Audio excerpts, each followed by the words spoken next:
చెప్తారు అంటే బీసీలకు సంబంధించిన అంశం రాష్ట్రంలో ఒక్కొక్క రోజు ఒక్కొక్క మంత్ తిరుగుతా ఉంది. సో ఈరోజు ప్రెస్ మీట్ కూడా పెట్టలే, ఏం చెప్పదలుచుకున్నారు? ఒక్కొక్కటి కాదు, బీసీలకు ఒకటి గుర్తుపెట్టుకోండి. రాష్ట్ర ముఖ్యమంత్రి రేవంత్ రెడ్డి గారు బీసీల మీద చిత్తశుద్ధితోనే మా రాహుల్ గాంధీ గారి ఆదేశాల మేరకు కామారెడ్డి డిక్లరేషన్ బీసీలకు ఖచ్చితంగా కులగణన చేసి బీసీల జనాభా నిష్పత్తి ప్రకారము వాళ్ళకు రిజర్వేషన్లు ఖచ్చితంగా ఇవ్వాలని చెప్పి మా హైకమాండ్, మా రాహుల్ గాంధీ గారి ఆదేశాలు ఉన్నాయి కాబట్టే మా ముఖ్యమంత్రి రేవంత్ రెడ్డి గారు నిర్ణయం తీసుకున్నాడు. ఈ దేశంలో ఎవరు కూడా నిర్ణయం తీసుకోలేదు బీసీల గురించి. ఈ దేశంలో ఏ రాష్ట్ర ముఖ్యమంత్రులు కూడా నిర్ణయం తీసుకోలేదు. ఈ దేశ ప్రధానమంత్రి కూడా నిర్ణయం తీసుకోలేదు బీసీల మీద. ఈ దేశంలో 60% బీసీలు ఉన్నారు. 60% బీసీలు ఉన్నారు ఈ దేశంలో. 60% బీసీలు హిందువులే. 60% బీసీలు హిందువులే. కానీ ఈ దేశ ప్రధానమంత్రి నరేంద్ర మోడీ గారు ఆయన పొద్దున లేస్తే రాముడు అంటాడు, మేము హిందువులం అంటాడు. బీజేపీ వాళ్ళందరూ కూడా మేము రాముడు అంటాడు, మేము హిందువులం అంటాడు. మరి ఈ దేశంలో 60% హిందువులు, బీసీలందరూ అసలైన హిందువులు. మరి వాళ్ళ జనాభా నిష్పత్తి ప్రకారం ఎందుకు రిజర్వేషన్లు ఇస్తలేరా? వాళ్ళు రాజకీయంగా, సామాజికంగా, ఆర్థికంగా ఎదగల కదనే. మరి ఎందుకు ఇస్తలేరు అని నేను అడుగుతున్నా. బీజేపీ వాళ్ళు ఎందుకు ఇస్తలేరు? కేంద్ర ప్రభుత్వం వాళ్ళ చేతుల్లో ఉంది కదా. ఈ దేశ ప్రధానమంత్రి నరేంద్ర మోడీ కదా. నిజంగానే బీసీల మీద వీళ్ళకి ప్రేమ ఉంటే, నిజంగానే బీసీల మీద చిత్తశుద్ధి ఉంటే ఎందుకు బీసీల జనాభా నిష్పత్తి ప్రకారము ఎందుకు వాళ్ళకు రిజర్వేషన్లు ఇస్తలేరు? ఎందుకు 42% రిజర్వేషన్ బీసీలకు ఇవ్వాలి కదా, ఎందుకు ఇవ్వడం లేదని మేము అడుగుతున్నాం. అంటే నిజమైన హిందువులకు మీరు వేయరా? ఈ దేశంలో నిజమైన హిందువులు బీసీలే కదా. 60% ఉన్న బీసీలే. ఆ బీసీల జనాభా నిష్పత్తి ప్రకారం ఎందుకు రిజర్వేషన్లు ఇస్తలేరు మేము అడుగుతున్నాం. మీకు అంటే బీసీల మీద ప్రేమ లేదు. హిందువులని హిందూ పేరు చెప్పుకుంటే యాక్షన్లు చేసి ఓట్లు దండుకొనడానికే కానీ బీజేపీ వాళ్ళది వేరే ఉద్దేశం కాదు. నిజమైన హిందువుల మీద వాళ్ళకి ప్రేమ లేదు. దీన్ని బట్టి అర్థమవుతుంది. ఇంకోటి, ఇక్కడ ఉన్నటువంటి బీసీ నాయకులు, ఇక్కడ ఉన్నటువంటి ఇవాళ ఆర్కృష్ణయ్య గారు బీజేపీ రాజ్యసభ సభ్యుడే కదా. ఇవాళ ఈటల రాజేందర్ బీజేపీ ఎంపీ కదా, అవునా? మరి మీరంతా బీజేపీ నాయకులే కదా అన్నప్పుడు రాజ్యసభ సభ్యుడు ఆర్కృష్ణయ్య 40 నుంచి 50 ఏళ్ళ నుంచి బీసీల కోసం కొట్లాడుతున్నాం కదా. మరి ఈ బీసీ నాయకులందరినీ ఏకం చేసి తీసుకొని పోయి ఢిల్లీకి ఈ రాష్ట్రంలో ఉన్న రాజ్యసభ సభ్యులను, ఎంపీలను, ఈ దేశంలో ఉన్న రాజ్యసభ సభ్యులను, ఎంపీలను మరి ఢిల్లీకి పిలిపించి జంతర్ మంతర్ దగ్గర ఇదే ధరణ అక్కడ వేయాలి, ఇదే లొల్లి అక్కడ వేయాలి ఢిల్లీలో జంతర్ మంతర్ దగ్గర. లేదు అంటే ఇక్కడ ఉన్నటువంటి రాష్ట్రంలో ఉన్నటువంటి బీసీ ఎంపీలను, రాజ్యసభ సభ్యులను, మీ బీజేపీ నాయకులను, బీసీ నాయకులను, మీ కేంద్ర మంత్రిని, అదేవిధంగా దేశంలో ఉన్నటువంటి బీసీ ఎంపీలను, రాజ్యసభ సభ్యులను అందరినీ తీసుకొని నరేంద్ర మోడీ గారి దగ్గరికి, ప్రధానమంత్రి దగ్గరికి పోవాలి. పోయి బీసీలకు రిజర్వేషన్లు ఇవ్వండి. 60% బీసీలు ఉన్నారు ఈ దేశంలో. మరి తెలంగాణ రాష్ట్ర ప్రభుత్వము, ముఖ్యమంత్రి రేవంత్ రెడ్డి గారు కులగణన చేయించాడు, కమిషన్ వేశాడు, మరి క్యాబినెట్ తీర్మానం చేయించాడు, అసెంబ్లీ తీర్మానం జరిగింది, కేంద్ర ప్రభుత్వానికి పంపించారు. 9వ షెడ్యూల్లో ఏర్చి చట్టం చేయండి పార్లమెంట్లో, మరి రాజ్యసభకు పంపించండి, మరి అదేవిధంగా రాజ్యసభ ఆమోదించండి, రాష్ట్రపతికి పంపండి. మా బీసీలకు న్యాయం జరుగుతుందని ఇదే ఆర్కృష్ణయ్య గారు ఎందుకు అడుగుతలేరు? ఈ దేశ ప్రధానమంత్రి నరేంద్ర మోడీ గారిని. ఆయన రాజ్యసభ సభ్యుడే కదా, బీజేపీ నాయకుడే కదా. ఆర్కృష్ణయ్య గారు రాజ్యసభ సభ్యుడే కదా, నిజమైన బీసీ నాయకుడే కదా. ఎందుకే బీసీ ప్రజలు మభ్యపెట్టడం, మోసం చేయడం ఎందుకు?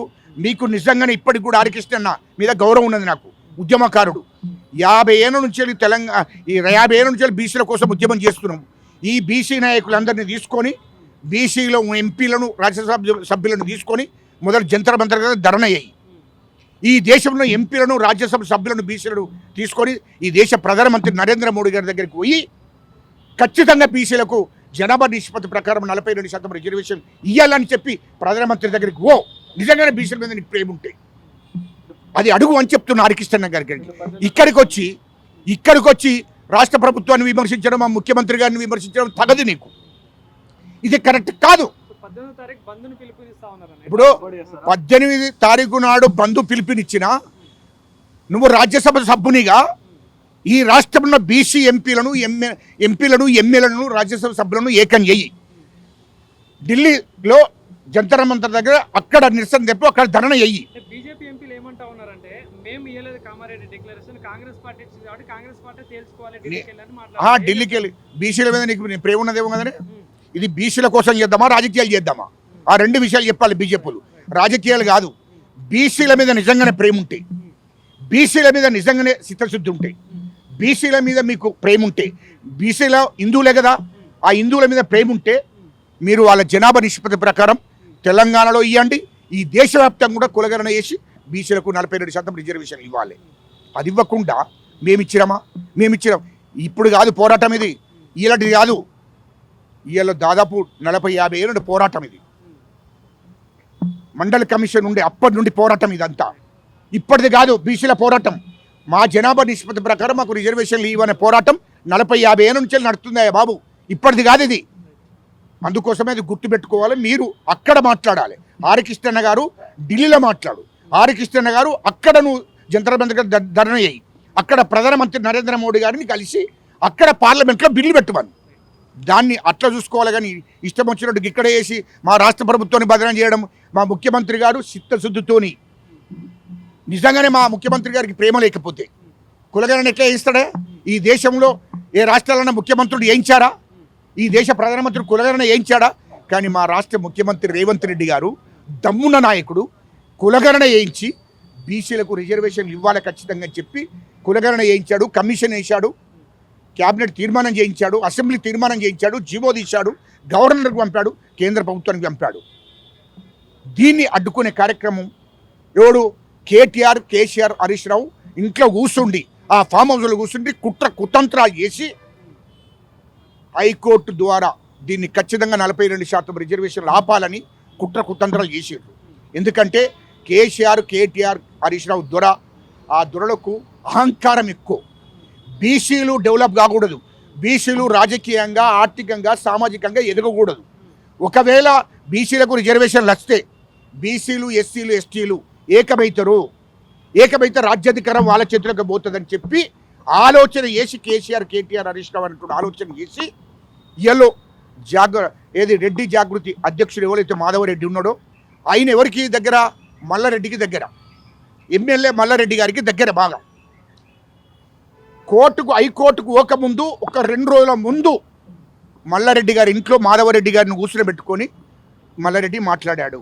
ఆ తర్వాత డైరెక్ట్ కేటీఆర్ మాధవరెడ్డిని పిలిపించుకొని మాధవరెడ్డితో మాట్లాడాడు. ఏది రెడ్డి జాగృతి అధ్యక్షుడు మాధవరెడ్డి గారితో మాట్లాడాడు. ఆయన ₹1 కోటి నీకు ఇస్తా, నువ్వు హైకోర్టుకు పోయి ఈ 42% రిజర్వేషన్ ఆపాలి, నువ్వు హైకోర్టుకు వెళ్ళాలి అని చెప్పి మాధవరెడ్డిని పంపించాడు. ఆ మాధవరెడ్డికి ₹1 కోటి ఒప్పుకున్నాడు. కోటి కాదు 2 కోట్లు ఇస్తా మాధవరెడ్డి, ఇగో 50 లక్షలు అడ్వాన్స్ ఇచ్చాడు ఆయన. హైకోర్టు వకీళ్ళు మాట్లాడు, ఆ వకీళ్ళకి ఎవరికైతే ఫీజులు ఉన్నాయో ఆ వకీళ్ళ ఫీజులు కూడా డైరెక్ట్ కేటీఆర్ పంపించాడు.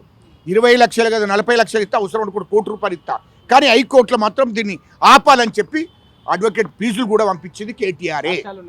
సాక్ష్యాలతో సహా ఉన్నాయి. ఇదే మాధవరెడ్డికి 50 లక్షలు అడ్వాన్స్ ఇచ్చిండు, ఇంకా 50 లక్షలు ఇస్తా, అవసరం అనుకుంటే ఇంకా ₹1 కోటి ఇస్తా అంటే 2 కోట్లకు బేరం మాట్లాడుకున్న మాధవరెడ్డితోని. ఇది వాస్తవము.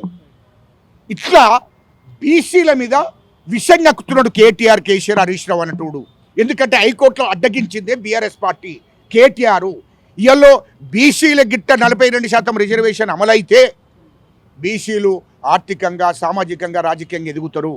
ఇయల్లో మొత్తం అన్ని గ్రామాలలో, మండలాల్లో వాళ్ళే జడ్పీటీసీలు, ఎంపీటీసీలు, సర్పంచులు, జడ్పీ చైర్మన్లు వాళ్ళే ఉంటారు, అధికారం వాళ్ళ చేతిలో ఉంటుంది అని చెప్పి కుతంత్రం చేసి హైకోర్టుకు మాధవరెడ్డి అనే అతనితో ఇంకా కొంతమందిని హైకోర్టుకు పంపించి హైకోర్టులో ఈ 42% రిజర్వేషన్ రాకుండా అడ్డగిచ్చిందే కేటీఆర్.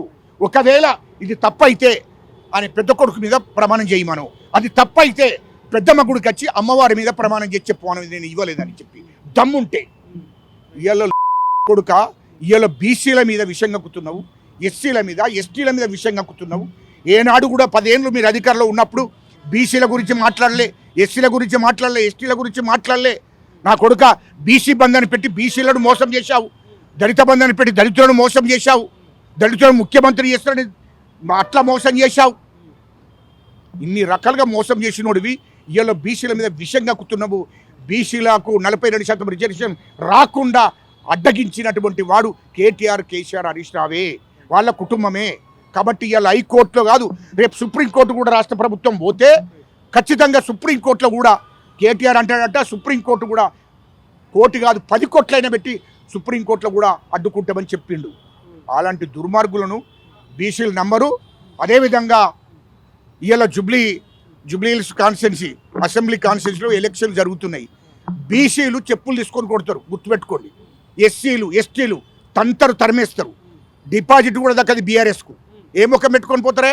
బీసీల రిజర్వేషన్లు ఆపిన కేటీఆర్ ఏ ముఖం పెట్టుకొని పోతాడా? ఎక్కడికి జూబ్లీహిల్స్ ఎలక్షన్లలో ఏ ముఖం పెట్టుకొని పోతాడా అంటున్నా. బీసీలు అంటారు 42% అడ్డగించినటువంటి కేటీఆర్ మళ్ళీ బీసీల ఓట్లు అడుగుతానికి పోతే తంతరడ పట్టుకొని. బుల్డోజర్ అంటే మీకు ఏమైనా అది లేకుండా మాట్లాడుతున్నారా? మీరేమన్నా ఆలోచన ఏం కేటీఆర్ అనేటోడు ఆడవాళ్ళు ఉచ్చానా కొడుకు, మీకు తెలియదావే బాబు? ఆడవాళ్ళు ఉచ్చానా కొడుకు, రాష్ట్రాన్ని దోషిన కుటుంబం. అది 3 లక్షల కోట్లు దోషినరయ్యా. కాళేశ్వరం ప్రాజెక్టు అందులో దోషినరయ్యా. మొత్తం 30,000 ఎకరాలు కబ్జా పెట్టినరయ్యా. రాష్ట్రాన్ని మొత్తం నాశనం చేసిన కుటుంబం అయ్యా కేసీఆర్ కుటుంబం, కేటీఆర్ కుటుంబం. వాడు ఎట్లా చెప్తారే? వాడిని ఎట్లా నమ్ముతారే ప్రజలు? జూబ్లీహిల్స్ ప్రజలు ఎట్లా నమ్ముతారే? ఆ జూబ్లీహిల్స్ కాన్స్టిట్యున్సీ ప్రజలు ఎట్లా నమ్ముతారు వాళ్ళను అంటున్నా నేను. అంటే ఇయ్యాల్లో బుల్లదారులు అంటే 2,500 చెరువులను 10 ఏళ్లలో 2,500 చెరువులను కేసీఆర్ ముఖ్యమంత్రి ఉన్నప్పుడు, కేటీఆర్ మంత్రి ఉన్నప్పుడు మొత్తం అమ్ముకున్నారు, దారదత్తం చేశారు, 100 కోట్లు దోసుకున్నారు. దాంట్లో ఆ చెరువులన్నీ మా ముఖ్యమంత్రి రేవంత్ రెడ్డి గారు వెనక్కి తీసుకొస్తున్నాడు. ఆ చెరువులు ఉంటే ఇలా తెలంగాణ హైదరాబాదులో ఈ యొక్క వరదలు వచ్చినా, వర్షాలు వచ్చినా ప్రాబ్లం కాకుండా వేయాలని చెప్పి ఆ ఉద్దేశంతో బుల్లదారులతో చెరువులన్నింటినీ కూడా వాళ్ళు ఎవరికైతే కబ్జాలు పెట్టిరో ఆ చెరువులన్నీ కూడా మళ్ళీ ఇది కబ్జాలు పెట్టిన వాళ్ళు ఎవరు? బడాబాబులు, పెద్ద 100 కోట్లు 1000 కోట్లు ఉన్నోళ్ళు. అది కబ్జాలు పెట్టిన వాళ్ళ దగ్గర నుంచి వెళ్ళి వెంటనే రిటర్న్ తీసి ఈ హైదరాబాద్ ఉన్న ప్రజలను కాపాడాలనేటు ఆలోచనతో ఆ చెరువులు ఉంటే ఈ వరదలు రాకుండా, వర్షాలు ఎన్ని వచ్చినా వరదలు రాకుండా ఉంటాయి, ఈ రాష్ట్రంలో ఉన్న హైదరాబాద్ ఉన్న ప్రజలను కాపాడాలనే లక్ష్యంతో ఆయన నిర్ణయం తీసుకున్నాడు. ఆ బుల్డోజర్లను చెరువులు బడాబాబులు 100,000 కోట్లు కబ్జాలు పెట్టిన చెరువులన్నింటినీ వెనక్కి తీసుకోవడం కోసం బుల్డోజర్లు తెప్పించాడు తప్ప ఈ దుర్మార్గుడు మొత్తం చెరువులను నమ్ముకున్నారు. కేటీఆర్ అంటాడు, వాడు మాట్లాడతాడు అవా ఇదంతా.